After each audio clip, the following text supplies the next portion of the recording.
about the ammo counts on some of these teams because it's been a ton of movement around the map. Aru's moving forward, he's got nades, got molotovs, he's looking sitting pretty right now.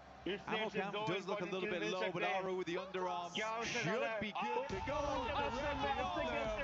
Aru picks up the double. Man, this guy is leading OG to victory.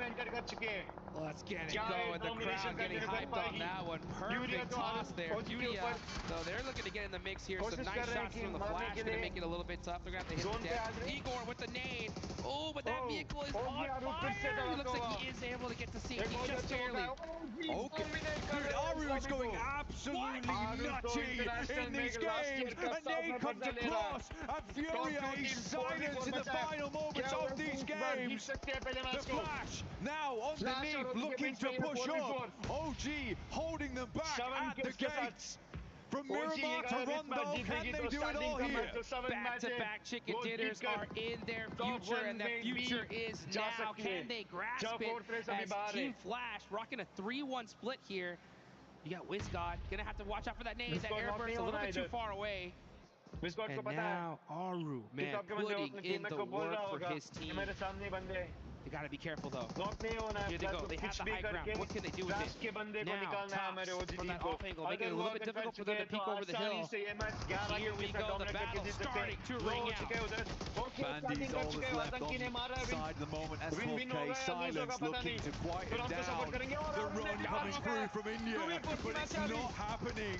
They will not be silenced. They will not be shut up here. Aru still going strong. A tanky underneath, looking to get the shots in. But Flash moves on the side. He's whipping the shots, unfortunately.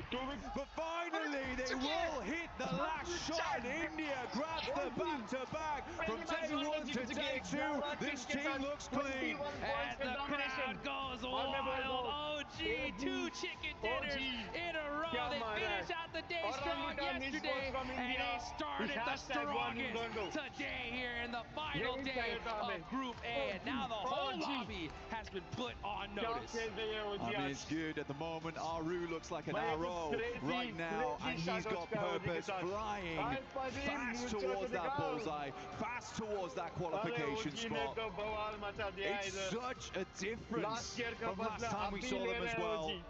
And you know, if you're a fan of this team, you've got to be proud, because again, the improvement has been insane. Perfectly executed right there, right? I mean, hey, they got themselves a good solid position. We had the questions, right? Were they going to play passively? Were they going to get aggressive? They turned on that aggression at the perfect time. Perfect peaks, fight decisions, and they were able to get that win. And this is the way to do it, right? I mean, they were having a little bit of a rough day at the start yesterday. Finished strong, boom, knock it out of the park today. They're set up for top 5. They absolutely are. I mean, for this team, it's a really big boon for them. I mean, taking some of that pressure off is a really nice thing. Right at the start of the day, we always say it's about Rondo. Being able to get rid of a lot of the pressure so quickly in day 2 is so much relief for you as a squad. And for Orangutan, honestly, they can use this now just to kind of feel out other teams inside this lobby, get some more practice in without feeling all that worries, let's put it that way. Yeah, I mean, there's definitely a lot of teams that are going to be worried here as we get into the rest of the matches, and we'll have those matches coming. Now, some of that pressure off is a really nice thing. Right at the start of the day, we always say it's about Rondo. Being able to get rid of a lot of the pressure so quickly in day 2 is so much relief for you as he will not be left on here now. You gotta be careful though. Here they go. They have the high ground. What can they do with it? Now, Tops from that off angle, making it a little bit difficult for them to peek over the hill. But here we go, the battle starting to ring out. Bandy's all that's left on the side of the moment. S12K silence looking to quieten down. The run coming through from India, but it's not happening. They will not be silenced. They will not be shut up here. Aru still going strong. A tanky underneath, looking to get the shots in. But Flash moves on the side. He's whipping the shots, unfortunately. But finally, they will hit the last shot. India grabs the back-to-back. From day 1 to day 2, this team looks clean. And the crowd goes wild. OG, 2 chicken dinners in a row. They finish out the day strong yesterday. Stage and see how they're feeling coming into day number 2. So obviously, you guys got yourself a win on Miramar. You were one of the latest teams coming to Miramar, actually. So is that part of the strategy for you guys when it comes to urban endings, as well as what were your concerns towards the late game of that game? Not really a strategy, because we intend to play dynamic as per the situations, and particularly talking about that game, It took us quite a while to collect our vehicles, so it got us a little late. So that was the first factor, and the second factor was that the team landing in Power Grid, I guess it's GSTR. So they were trying to maybe set up a trap around San Martin. So then we had to take a detour from our original planned path. So, but yeah, we have prepared ourselves to play early and late as well. So it just worked out for us. Perfect answer. Wow, okay, that's some great insight. Thank you. Let's go back to game one, because it's a bit of a different shift. Obviously, it's the first game on the stage, etc. It's the Rondo game. You guys have got a good compound. You're playing a bit passively here and there. What were your concerns? I saw that Geek was keeping close eyes on you in that Rondo game, and you eventually got second place. Well, the first factor that led us to, playing a little passive or saying holding back was that we got an early casualty of my teammate Atanki. And the second one was our vehicles didn't have a lot of fuel, so it was hard to drive around and take info of our surrounding teams to actually see what's going on, if there are any third-party opportunities. And also, yeah, we had a good position, but the thing was that it was on the back we had high ground, and on the front we had a complete low ground. So if we have gone either of the ways, the other side teams would have definitely shot at us, so it would have been difficult to come back to our initial position. So I was also not so satisfied with that game, because having Rondo and only 2 elimination points is not how we play, and not everyone plays, because Rondo gives you a lot of opportunities to take fights, maybe take free eliminations of the teams, especially when you are at a good position. So yeah, it was also a little dissatisfied for me, but yeah, it was a good start, so we didn't have to get into the second game with high pressure on us. 66 points overall yesterday. How does the team look at it? Do they see it as a success here so far? And are there any adaptations coming in today too? Not really success, but the last match really helped us to start our day 2 with a good base. So it's not like we are very far behind from top 5. So coming to day 2, we are just going to plan going game by game. We are just not really focused on the position we are at on the points table. We are just going to focus on our games and the things that we can do better, and trying to not repeat the mistakes that we have done in the past. Arup, thank you very much. Amazing interview, and good luck for day number 2. Not only is Otto great at giving interviews, but he's great in the game, being the IGL, as he was able to secure 5 eliminations. And when we talk about IGLs that have what it takes to not only go to the finals and maybe end up challenging to do it, he was able to showcase that perfectly here in this rondo. I mean, this is why it's important to have international experience. He played PMGC last year, didn't go too good, but he knew what to expect heading into PMWC, and especially the final fight they took onto Team Flash, there was even Ulf behind them, and even the...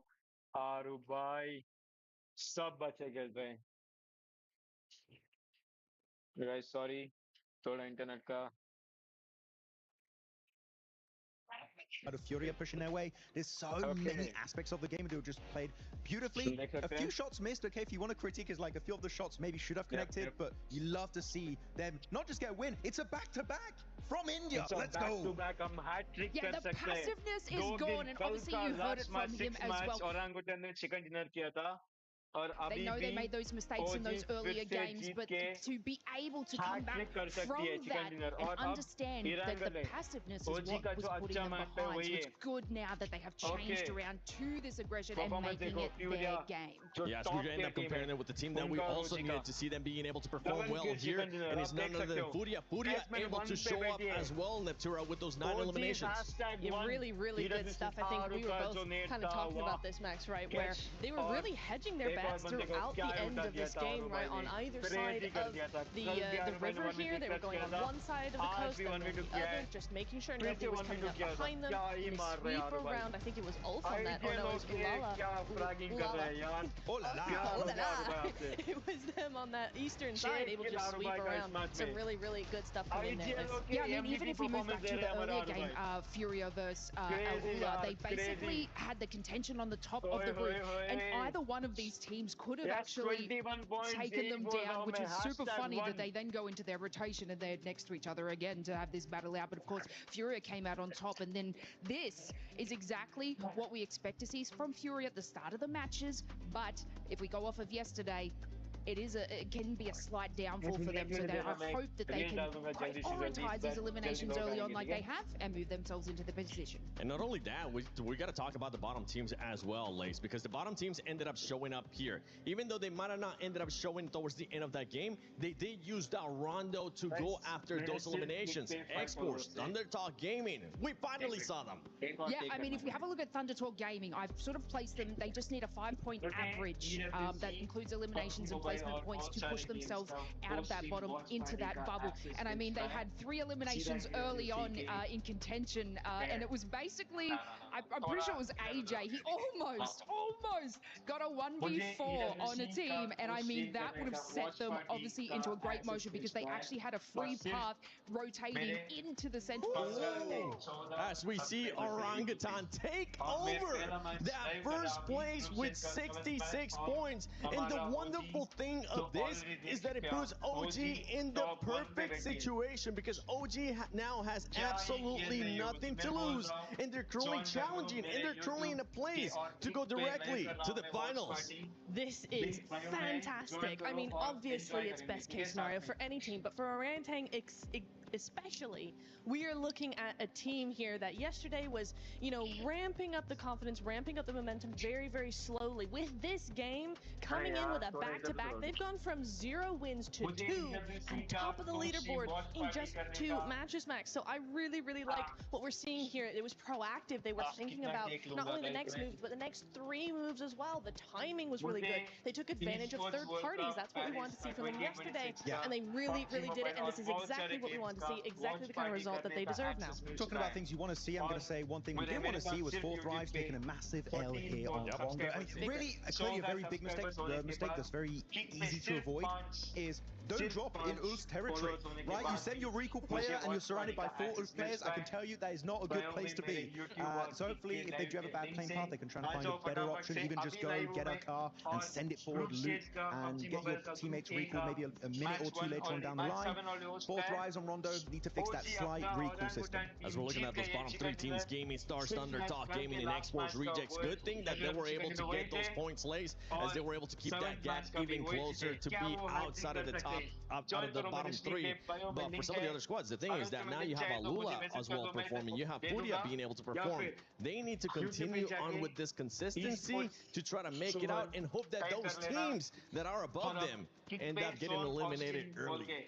Yeah, I mean, if we have a look, Alula got themselves out of that bottom 3 position. Obviously, Thunder Talk took the 3 eliminations but weren't able to carry on the placements that they had from yesterday. But, you know, in the contention with Fury on the building, you saw Claw sort of taking up and entering that fragging position. And basically, we had, I think it was I looking at, oh my god. And then we had the moment move around the back, and there was other 8 be able to hold across the building. I mean, they have the ability to be able to get these eliminations, but they focused on that early rotation. They took the fight away from Fury. They're like, okay, we're going to cut our losses. We're going to get back into that position. And this is exactly how they clawed their way. I see what I did there? Clawed their way out of the bottom 3 there. And if they can just carry on this, hitting a 5-point average per game, they're safe. Yeah, hopefully that's going to be the case. That kind of result that they deserve now. Talking about things you want to see, I'm going to say one thing we didn't want to see was 4th Rise taking a massive L here on Rondo. I mean, really, clearly a very big mistake. The mistake was 4th Rise taking a massive L here on Rondo. I mean, really, clearly a very big mistake. The mistake that's very easy to avoid is don't drop in Ulf's territory, right? You send your recall player and you're surrounded by 4 Ulf players. I can tell you that is not a good place to be. So hopefully, if they do have a bad playing path, they can try and find a better option. Even just go get a car and send it forward, loot, and get your teammates recalled maybe a minute or 2 later on down the line. 4th Rise on Rondo, need to fix that slight recall system. As we're looking at those bottom 3 teams, Gaming Stars, Thunder Talk Gaming, and Esports Rejects. Good I really wasn't expecting that. No. But on the opposite side of things as well, right? When we look at how all these teams are kind of using utility at the moment, it's going from strength to strength to strength. We've seen some real pinpoint precision, multi-nade plays. KRX was fantastic yesterday over on Erangel, just timing those kinds of plays out perfectly. Yeah, I think that's actually something we were both agreeing on, right? Day one, we were talking about historically how sometimes there's been a lot to be desired with professional level PUBG Mobile on hitting those keynotes with utility usage to really make the most out of it, because it's pivotal late game, and it can be the difference of a chicken dinner or not. This event, in terms of engagements and closing fights with at least defensive utility, I think that's been drastically better. We're still seeing some gaps maybe in tactical play. We're talking flashes, right? Some of the smoke plays left a little bit of room to expand, James. But for opening and closing down elims, it's been way better at clearing compounds. I think one thing that has really stood out on Rondo more than anywhere actually is the deployable cover flares actually. Yeah. Some teams have been using a lot early that I think they could benefit from just saving a little bit towards the later stages of the game, because deployable cover flares, it's one of the most powerful things that was ever added to the game, and if you can keep those into the really late game, that's even more powerful. Oh, yeah. I mean, effectively at this level as well, right? It's not even as much necessarily you being as cutthroat to get those elims. It's just not leaving yourself exposed to be taken down. True. So if you can actually play around that, build yourself into a better position to cover late game, saves your bacon. We were pulling some of our hairs out. It's why we looked like this when we were sat there with the early drops, mate. Oh, I'm getting old. I'm not sure. You're never really sure. Just to work it in as well, whilst we're talking about the adaptation of play styles, yes. Goat obviously on Rondo. They look far more... It's all right to talk about Goat. Can I do it again, James? I was like, yeah, I was waiting for it. I was waiting for it when it was going to go on. Okay, you're allowed to talk about Goat. I'm allowed to talk about Goat. Well, I guess I'll gloat on that one, James. Call that a baby goat. That's calf wordplay. But anyway, Goat team do come out far faster on Rondo. They play with aggression and they look sick with it. That's exciting because in their regular flow of battlegrounds, they're late rotators. They don't want to take those early fights if they can avoid it, because they ramp up late game and look way better when they're fully suited and booted, James. Here, they do prove they can play both play styles. Do you think they can hold on to a top 5? I'd hope so. I think they're a dark horse for the event, but said this the whole event. Yeah, dark horse, mate. Oh.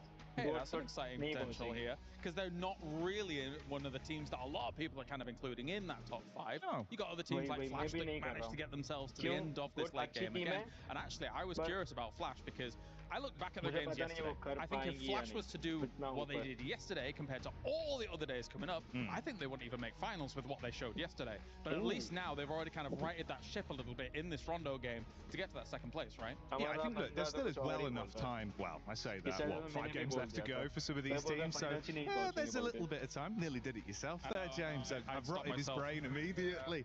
But yeah, I think you can correct the ship, but obviously coming in early into game 1, having that bit of an awakening. I think for a lot of these sides, you imagine getting back to the hotel last night, you're unpacking the bag, not looking at really things you can celebrate, more issues you can fix, and just unpack that bag, mate, get it sorted. Yeah, I mean, the win that they got yesterday, Flash, on the Erangel game, where where you had Furia with a 2-2 split. I spoke to Nigma Galaxy as well. They were misreading the situation a little bit, but Flash had so much room on that east side to then be able to move into that field and hold that down. That's what was the key to victory for them, to get those points on the board. I had my concerns. I'm glad that they dispelled them here today, because again, they're a big name to try and kind of go further in this tournament. But anyway, thank you very much, Jackie. It is now time to head on over to the commentators once again here for another game here at PMWC. That's Jackie, the jacket. I'm here with Hot Jukes. We're good to go. And boring but yeah, we're getting into our 7th game. 8th game. He's really ruined me that 6th. That's annoying.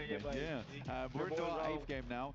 There isn't a lot of games left, as Jackie was saying. It is coming to a close quite quickly now. I think that for some of our squads, they do need to get a move on. I mean, Thunder Talk, I had a lot more hope for this squad, but it does seem that potentially crushed is where it's at.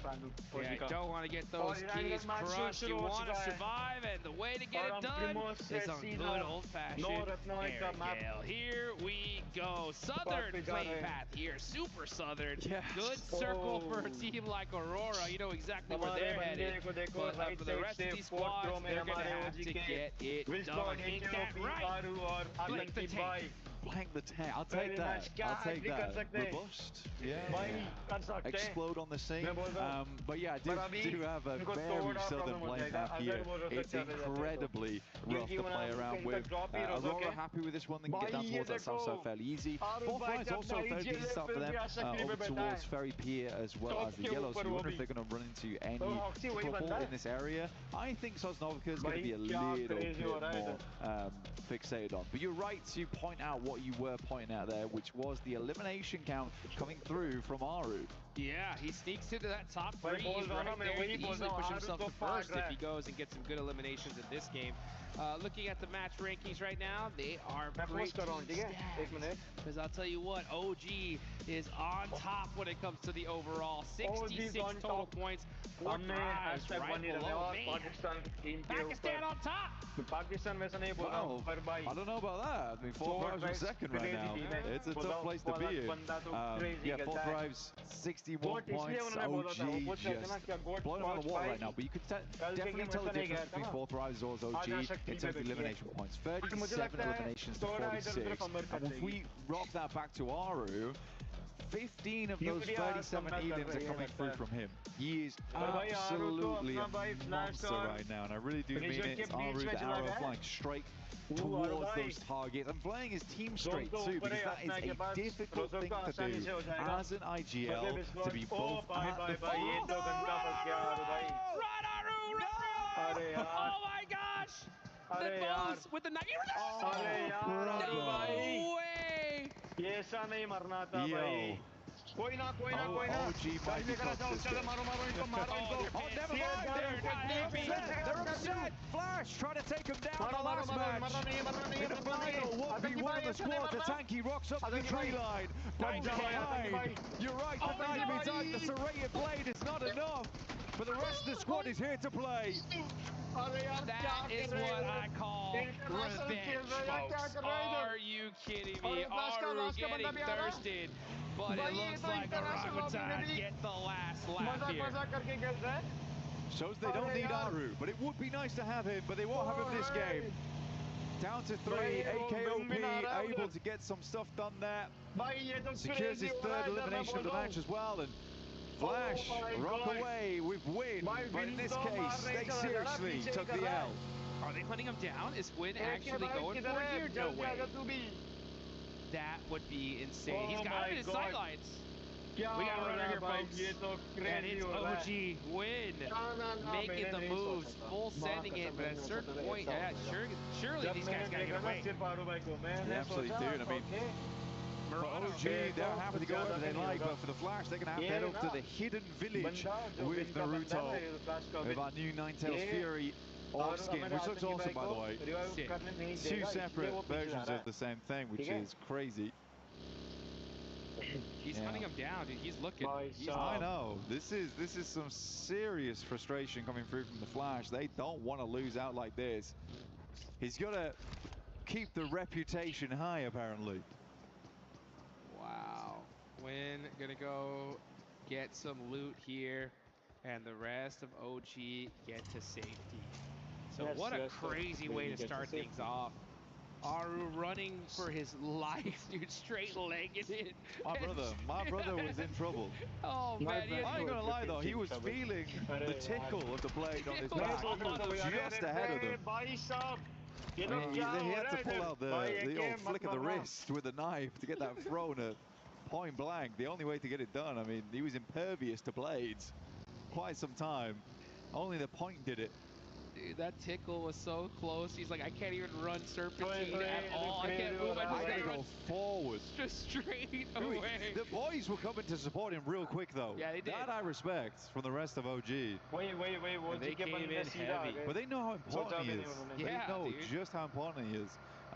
So to keep him up is a really big thing. Yeah, you were just talking about it, right? Like, yeah. I mean, it's so ridiculous to see your top fragger also be your IGL. Yeah. And you said it yourself, and I agree. It's so difficult, right? You have so much to manage, so much to focus on. Yeah. But when you do have those rare, just superstars that can. Yeah, Beowulf back in the day, that guy was unreal, but they just don't come around all that often. You don't see it. When you do, though, I mean, talk talk about the trust you gain from your squad. Yeah. He said go here. He's also carrying us. Yeah, he's also carrying. I think we gotta listen. You know what I'm saying? So it definitely does help. Yeah, for sure. Like, yes, sir. Oh, we got you. Right, we're coming. And hey, they saw their leader, right, running away from a knife, and they came heavy.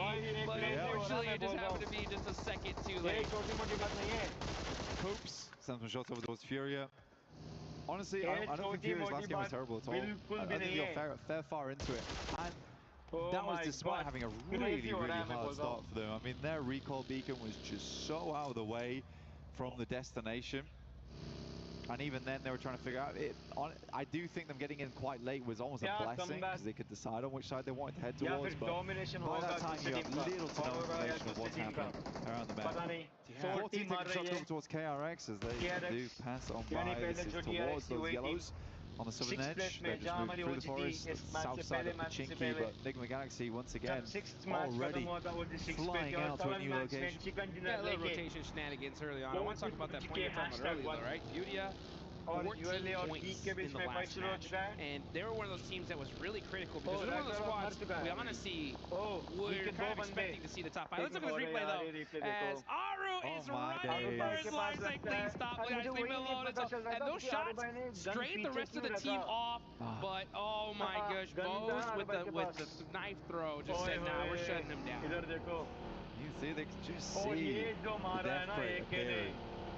Man, they had even had the vehicle in his face, right? Tires scratching the cheeks. Oh, man. And Bose gets that knock, and I believe Bose picked up that scar from Aru. Really? Yeah, because, I mean, he didn't have it, otherwise he would have definitely shot him. But I think Aru had the weapon, but he was just like, no, I can't even turn around right here. They're just too close. It's a tough one. But, I mean, OG gets away with it. They get some more points, 3 points in total, actually. Drops to 69, which is nice. But only 3 players. Yeah, I think it's still doable. Definitely. And for OG, they get a really easy start up towards Yasnaya. Very central right now. DK though up against Alula. Got him. Quick. Quick knock there, and he needs it. I mean, 4 points. Alula are definitely moving up because prior to this one, they had 21. So with 33 now, that does give them a good boost. The problem going into today was there was a good little point gap between that, you know, 6th to the 7th at the bottom placement points. You know, GK, Furia, they had a 12-point gap there, and it kind of just goes down from there. So for Furia to get a good game in, they now balance themselves out. They still need a good couple games if they want to push in the top 5. And Alula, starting off really strong here, now put themselves in a good spot to at least hit the survival stage. Next zone does pop, though, and it is going to be in that mansion, shelter, Yasnaya area. Seems like Aurora, coming in all the way from military base, are going to push on up. We're going to look at this heaven area, though, and it looks like it is going to be X-Force Rejects. They're going to hold that down. X-Force Rejects doing their best here. All gamers also moving out the way. Well, these boys need the points more than ever. Circle does shift over towards our eastern side, so we do have like some of these open compounds, some ditches over towards the eastern edge as well around the forest. Very playable for the likes of Goat as well as Enigma Galaxy was set up, but you also have these winding roads. For Enigma Galaxy, once again, they're on that 2-2 split. They're on their wildness early on. But yeah, I think one team that I would love to see more out of right now is definitely Ulf. Yeah. I think a lot of people know that I'm a big fan of this team, but right now I think I have a small amount of disappointment. I think there certainly can be some better plays coming through. They have shown individually some clutch moments, but again, it's not what you expect of a team that gave 4 Thrives such a run for the money over in PMGO overall. So we can see a bit more of that, but maybe there's just some new teams on the block. I mean, for instance, OG just looks like a different team to me, honestly. Crazy kills. Yeah, you got Ulf. I mean, they're still not in the worst spot when it comes to the leaderboards. I mean, we definitely expect them to always be in that top 5 position. So anything less is kind of like, hey, you know, what's taking them so long, right? But I mean, one good game, we'll see them in that spot. This could be it. I mean, they are in Yasnaya Fields right now. The zone definitely, for some reason, loves to favor that kind of area. So a hard shift goes in that direction. We could see them definitely pop off. But, you know, you are right. There are so many teams right now. Like, in this time, we've never seen the lobby just so well balanced, right? In years past, we've seen, you know, a few dominant squads, other squads that are just kind of struggling. But now, at this point, anybody can take it. I mean, Thunder Talk's at the bottom. What's happening? I mean, Thunder Talk, they just haven't played well, have they? I think we've already done to that point. There's been some missteps all over the place. I think there's been some bad rotations coming through. And then when it's come to the gunfights, they are being outclassed in some of them. I think Thunder Talk has a lot more in them to give. It shouldn't ever come down to AJ looking to win a 1v4. But again, it just shows that there is that potential there for Thunder Talk. But you're right, it is a fairly balanced lobby, but balanced towards being this is a high-ranked game. Right? It's a high-ranked game. You know, no one's pulling any punches right now. You best get out the way. Forgive me, size, they're playing on this 2-2 split right now. They were wondering if he's going to head over towards those fielded areas. Does not regroup off the back of this one. I would say right now regrouping is probably the best thing to be doing. But Yasnaya getting cut out here is a little tough. Yeah, wondering what OG's next move is going to be. That's going to be the question, right? What is OG going to do? What's Wolf going to do? It looks like Wolf, they were in the Yasnaya field. They don't get blessed. They're going to go ahead and do a huge wraparound here to reposition. Well, let's look at Go. Yeah, Thunder Talk just getting picked apart once again. Awake running for his life here. Does get a little fortunate with that player from Goat getting knocked. Maybe that's from Enigma Galaxy. Moxie up close and personal with Jean, catches him slipping, and that is Thunder Talk. Wow, another rough game for them. Yeah, I mean, Go's just too good of a team. That's all there is to it. They got the Jackie blessing. That was it, honestly. Once that happened, it's over. He's wrapped them in the golden jacket, and they're ready to go. I think for Go, it's been all right. Again, I think for Go, the main thing that worries me about the squad is the inconsistency. But hey, if you can have 16 Elim games with a chicken dinner, bosh, you're good to go. Yep. And it was kind of crazy because we saw in PMMI, Goat, they took the slot for 4 Thrives and weren't able to really honor it in the way that they wanted to. But they come here into the World Cup, and at least at this group stage, they're looking good, right? Second place so far after these eliminations they have. Hey, just a little bit more work, and they can end up on top. A little bit more work, yeah. I think we really do need to have to wait the finals, though. See that come through? Because on top of group stage, yeah. On top of group stage, right? They got a long way to go. They want that watch, that belt. Hey, I mean, at this rate, though, they would go straight to finals in the current position they're in. They wouldn't play the group stage out. Get that direct qualification, which would be nice. If they can keep things up, that is. We do have a few more games left today. A few more Arangles. That's right. Into our Miramars to close things out with the wonderful John and Jackie. Yeah, dude, crazy prize pool, by the way, man. It's so wild. You have, you know, $1.1 million in the group stage alone, 152 grand on the survival stage, and then we get to the finals, $1.7 million. Crazy. This is what I'm talking about here, folks. We're definitely going to be handing out some big prizes at some point. We're going to be going away with some cars. Yeah. Say it that way. Yeah. Let's get it going. It'll be cool. Again, I think that money should be reinvested in the team. Yep. Well, it's to say you were the team, right? What's the first thing you're reinvesting into? As a team, yeah. God, get those boys a better scrimming area. Give me the refrigerated drinks. All right, I want vending machines for free, as well as, you know, all the rest of the cool things. You know, the white balls, the blind balls, everything you might need. tablets, etc. Coaching staff, personal masseuses, your favorite phone. Yep. You gotta have it all, I mean, to really make it happen here. And that's the thing, is like, I've had the pleasure of looking at some of these top squads set up, and you know, teams like Alpha 7 who live together and have for years. They did reinvest in a really good way, actually, from all the wins they went through. Sorry. No, I mean, a lot of these guys, I mean, for those that don't know, I mean, these mobile gamers are treated like athletes. I mean, some of them have personal nutritionists, they have exercise programs, they play for 6 to 8 hours a day with a coach staring at 4 monitors, just analyzing, figuring out how these guys can get better. And, I mean, you got millions of dollars in prize pool on the line, right? You got to give your players as much advantage as you possibly can. And one thing I do love, especially I've noticed about this tournament, is adaptation. Prior in so many different squads, we'll see like, okay, a bad performance, no change, just the same old kind of play style. But now we're starting to see some teams like, all right, hey, let's make some adjustments, like Team Flash. Let's hunt down some squads in Rondo. Let's see if we can take them out. 4 Thrives ended up going out in the last one here, but they're still in a good position. You know, but Aaron Gale is always going to be that map where that's where championships are made.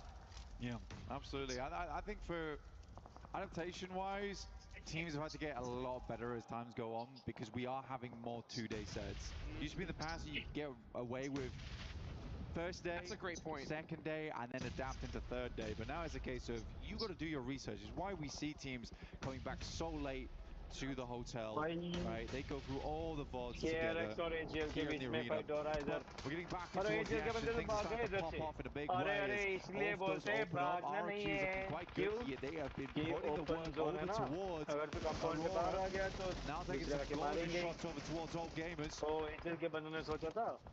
Look at KRX, they're getting some more eliminations. Yeah, AGAL getting punished here. It's just Maple up left for the squad. Mini gonna try to throw that through the window and not hit the mark, but the rest of the... Oh, that one actually did. Maple's hurt.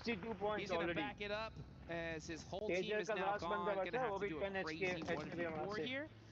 QXZZ's got that S12K though.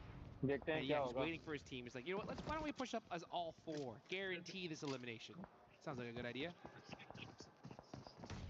There he goes out the window, goes way too far. In fact, Maple's going to drop down, get towards the other building. That's a cheeky play. You have expected to get blasted on the approach. Smaller building, one way up the stairs here. A better chance for a 1v4. I mean, you love to set it up, but is it really going to happen? Enigma Galaxy heading over towards RQ. These guys have been making a lot of noise so far, and Enigma Galaxy, they're looking to turn that music down. Yeah, Enigma Galaxy putting that work, and we saw them come in super late last night. And I was saying like, hey, what were y'all guys doing? Y'all guys studying? Y'all guys were talking it out, and they said ping pong. You know what I'm saying? And you know, sometimes you gotta build up those team building exercises, get that synergy going. You're telling me that's what they were doing, ping pong the whole night. That's what they said. And it looks like it's working out right now, because they are in a good position in the zone. Did you just expose their secret sauce? Maybe I just did. Okay, now everyone's gonna be on the ping pong. Now Enigma Galaxy can't get on the ping pong tables. Look what you've done. You're right. What have I done? You gotta take that back. You know what? It was VOD review. It was VOD review. That's right. That's what we were doing outside. Exactly. Yep, as well. Yeah. So that's what it's all about here. You got to pull out all the secret sauce, all the stops here. Yeah. Oh, Gotho, look at that. Force on the roof, getting these little bank-nades in, causing a problem for Gaming Stars. Yusuf gonna have to do something. He's only got the pump shotgun. Oh, he didn't check his back and gets turned on as Go Team are just making it happen here. Once they got that Jackie blessing, these guys just can't stop. Well, I mean, 67 points. Just giving them so little respect that you don't even check the corner there and still winning the fight. Yeah, if you're Gaming Stars, we need some more ping pong. We need to do something here, right? Gotta make sure you're locked in going towards the end. That hand-eye coordination, those thumbs are just rock solid here. Yeah. Medium rare. Medium rare? Yeah. I'm more of a medium guy myself. All right. और जो भी stream देख रहा है guys, something I could subscribe कर दो और chat पे message करो. Hands like the rock. हम तो crazy करेंगे आज. The thing. Nades over the top though, towards Fourth Thrives. Enigma Galaxy taking the fight over towards Go in the meantime. Fourth Thrives have been under pressure from above before and they immediately start scattering. Do not want to fall prey to the same situation they did versus Enigma Galaxy over on our angle yesterday.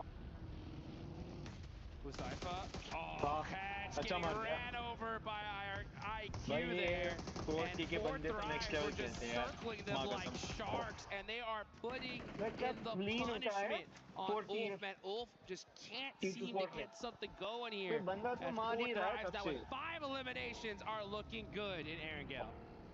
I mean, right now for Ulf, I don't think they're going to drop to the bottom 3. Getting up towards that top 5 is going to take some special towards the end of the day, though. They haven't played back, right? They are a dead center team. Uzaifa finds a shot towards the tanky. As OG did make their exit from Yasnaya earlier on, moving down towards that southeast side currently. X-Force rejects in front of them, playing in heaven. And the problem with this is that we still have the top 4 teams. And if they all do well in this game, that's going to start creating a little bit of a point gap. And if that happens, especially in the next game, it's going to get wild. Yeah, I kind of feel what's going to happen here between Fourth Thrives as well as Heaven. This is the type of team that would just send it. They're going to send just underneath, though. And actually try and deal with OG. Wizgod opens up, though, and this is good damage. Uzaifa also falling. Aru's not there, but does it matter? Tanky put in that work, getting out Uzaifa. Yeah, now it's just IQ up left, so OG with the stiff arm there. Getting it done. Trying to hold on to that top spot. Now they got some good solid points. If you look at them right now, they're at 71. That is a good almost 20 points away from 6th place. If they end up strong here, that could be a straight lock for the top 5. Yo, you know what happened? I reckon Aru went to this game. He was like, guys, you can't perform without me. Definitely got some serious problems. I'm going to go drop over here. You guys I'm going to get knifed up. It's going to be okay. You guys got to play on a 3, and we'll see if you can make it work. Remember everything I taught you. And it looks like they're doing it proud right now as 3 players. They hold off Fourth Thrives. Levi Q is just one. Maple still going miraculously, by the way. Can't believe he even made it to 8th. He's going to go ahead and take at least 1 point home with them. They'll take that. As Aurora and Mansion are completely hard stuck. You got Enigma Galaxy staring at him. Yeah, look at that. Satan from downtown. He's got some good coverage here. And this is outside of the circle, so I'm not surprised we're going to see Enigma Galaxy just kind of wait it out. Look to maybe get these last 3 eliminations and then push into the zone from there. You got groups up close and personal. Keeping an eye on things, but you got to be careful. You cannot afford to get knocked. Igor, though, actually from Furia is staring at this as well. Man, Aurora, this is the worst case scenario for you. 2 monster squads looking at you. You're outside of the circle here. Man, they're just going to try to do what they can.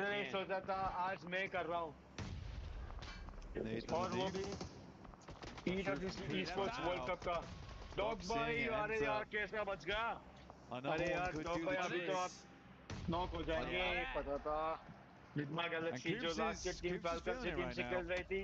He's been a fantastic player for the squad. Steps up now 1v1 versus 3, but they're down. It is Sheep to find the final shot from far away.